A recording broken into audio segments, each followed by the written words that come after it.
سلام به همه دوستان عزیزم، امیدوارم هر کجا هستید خوب و خوش و سلامت باشید.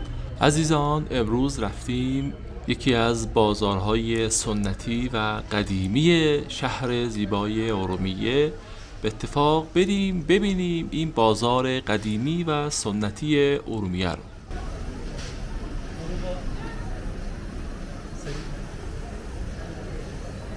بازار ارومیه که یکی از قدیمی ترین آثار تاریخی ارومیه محسوب میشه، در دوران صفویه ساخته شده. این بازار در مرکز شهر و کنار مسجد جامع ارومیه قرار داره. این بازار در حدود 60,000 متر مربع مساحت داره که بافت قدیمی آن امروزه تحت مراقبت و بهسازی هستش.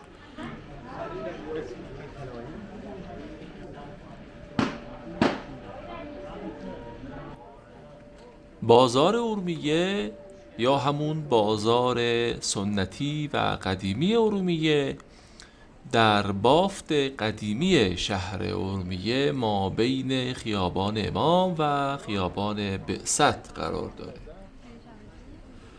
این بازار در تاریخ 22 خرداد 1362 هجری شمسی با شماره ثبت 1639 به عنوان یکی از آثار ملی ایران ثبت شده.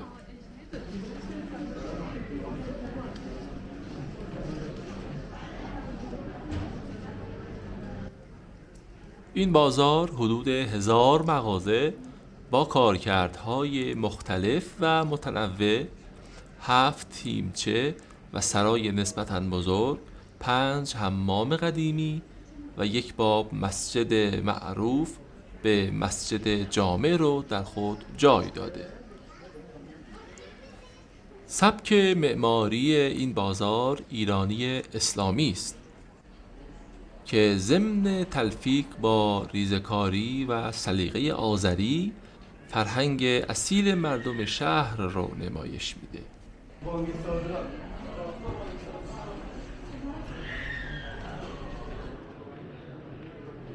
از راست بازارهایی که در این بازار سنتی میتوان دید میشه به راسته مسگرها، راسته لبنیات فروشیها، راسته عطاران، راسته کفش فروشی، راسته بلور فروشی، راسته پارچه فروشان، راسته چاقو فروشان، راسته زرگرها، راسته فرش فروشان اشاره کرد.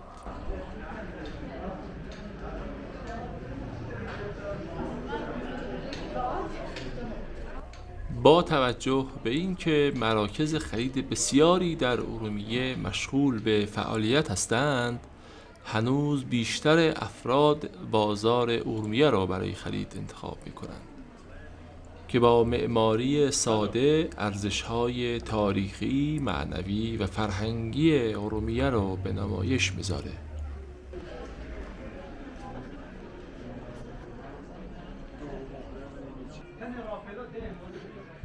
خب عزیزان، اگه تا اینجای ویدیو از بازار سنتی ارومیه خوشتون اومده، ممنون میشیم که از ما حمایت بکنید.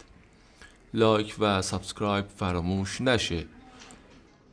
برای ما کامنت بذارید و نظرات خودتون رو برای ما بفرستید تا بتونیم ویدیوهای زیبا و جذابتری رو از تمام نقاط ایران براتون تهیه بکنیم.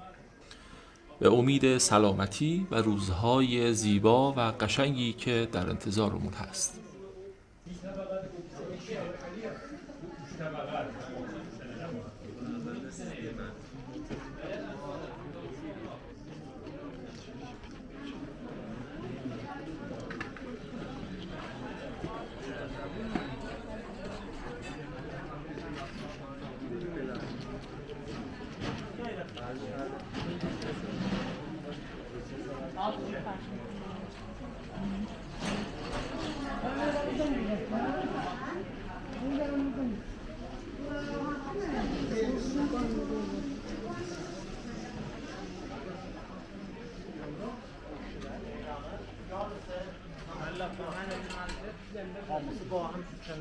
Seçe yer olmadı.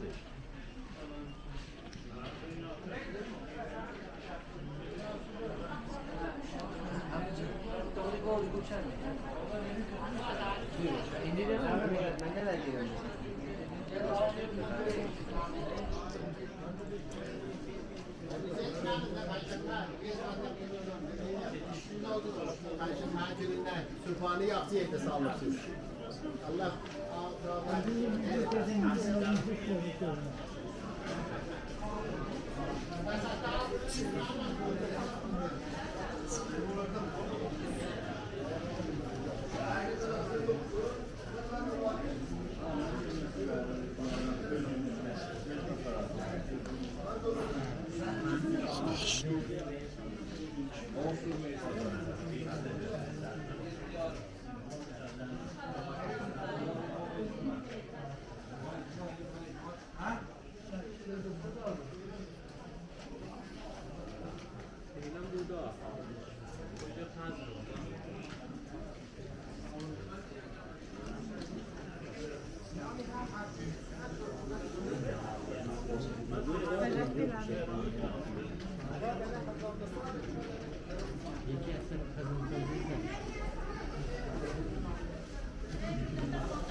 انتظار رو